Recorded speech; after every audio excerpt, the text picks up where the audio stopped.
একদম ছোট ছোট 3 পিস মাংস আর হাতের কাছে থাকা কিছু উপকরণ দিয়ে এত মজার একটা রেসিপি তৈরি করলাম।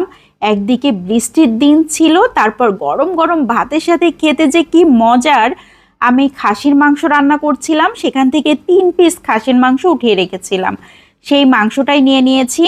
এখানে 1/4 কাপ মসুর ডাল নিয়ে নিয়েছি, আধা কাপ নিয়ে নিয়েছি কাঁঠালের বিচি, বড় সাইজের একটা রসুন নিয়ে নিয়েছি, বড় বড় দেখে 2টা পেঁয়াজ নিয়ে নিয়েছি, 4-5টার মতো শুকনা মরিচ নিয়ে নিয়েছি, 7-8টার মতো কাঁচা মরিচ, 1 ইঞ্চির মতো আদা নিয়ে নিয়েছি।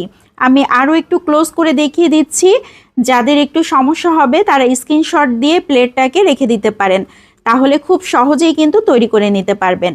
মাংস 3 পিস নিয়ে নিয়েছি, এখন একদম মিহি কুচি করে কেটে নিচ্ছি, যতটা সম্ভব ছোট করে কেটে নিলেই ভালো হবে। এখন একটা রান্নার প্যানে মসুর ডালটুকু নিয়ে নিয়েছি, কাঁঠালের বিচি দিয়ে দিয়েছি, সেই মাংসটুকু দিয়ে দিয়েছি, আদাটুকু দিয়ে দিয়েছি, পেঁয়াজগুলোকে আমি খুব ভালো করে খোসা ছাড়িয়ে মাঝখান থেকে কেটে দিয়েছি, রসুনটাকে আস্তই রেখেছি, আস্ত অবস্থাতেই দিয়ে দিয়েছি, কাঁচামরিচ দিয়ে দিয়েছি, শুকনা মরিচও দিয়ে দিয়েছি।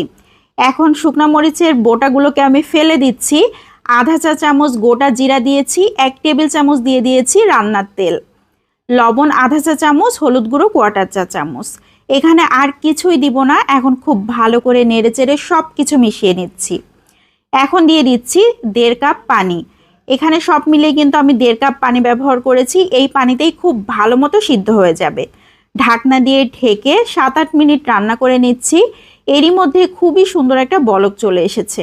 এখন একটু নেড়েচেড়ে উল্টে পাল্টে দিচ্ছি। খুব ভালো মতো এখনও সিদ্ধ হয়নি, এই জন্য খুব ভালো করে সিদ্ধ হবার জন্য আমি আবারও রান্না করে নিচ্ছি 10 থেকে 12 মিনিট। এরই মধ্যে দেখেন কত সুন্দরভাবে পানিটা শুকিয়ে গিয়েছে, নিচ থেকে কিন্তু একটা পোড়া পোড়া ভাব হয়ে গিয়েছে, সব কিছুই শুকনা হয়ে গিয়েছে।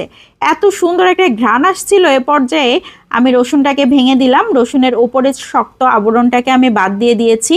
এখন খুব ভালো করে নেড়েচেড়ে একদম শুকনা শুকনা করে নিয়েছি, মানে ভাজি করে নিয়েছি। ঠান্ডা করার জন্য কিছুক্ষণ রেখে দিয়েছিলাম, এখন শিলপাটার উপর নিয়ে নিচ্ছি। খুব ভালো করে বেটে নিতে হবে। যাদের হাতের কাছে শিলপাটা নাই তারা ব্লেন্ডারে করে নিতে পারবেন, সেক্ষেত্রে পানি ছাড়া ব্লেন্ড করতে হবে। আমি এইভাবে খুব ভালো করে বেটে নিচ্ছি, সব কিছুই সিদ্ধ করা, এর জন্য বাটতেও কষ্ট হবে না। রসুনের খোসাটাকেও আমি বাদ দিয়ে দিয়েছি, খুব ভালো করে বেটে নিয়েছি।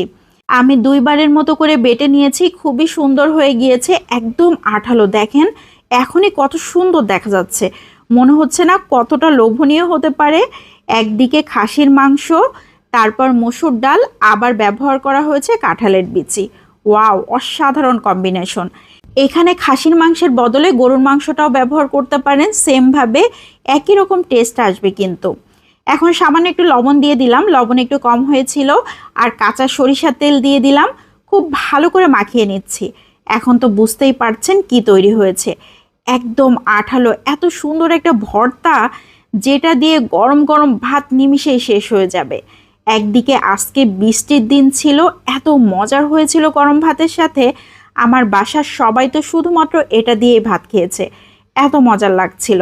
তো আমি তো আর লোভ সামলাতে পারছি না, গরম গরম ভাত নিয়ে বসে গিয়েছি। ভয়েস দেবার সময়ও কিন্তু আমার জিভে পানি চলে আসছিল, এত মজার হয়েছিল। যারা খাননি তারা একবার হলেও ট্রাই করে দেখতে পারেন, অসাধারণ টেস্টি।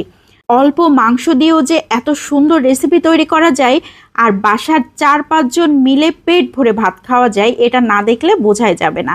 তো আজকের মতো এখান থেকেই বিদায় নিয়ে নিচ্ছি। সবাই ভালো থাকবেন। আসসালামু আলাইকুম।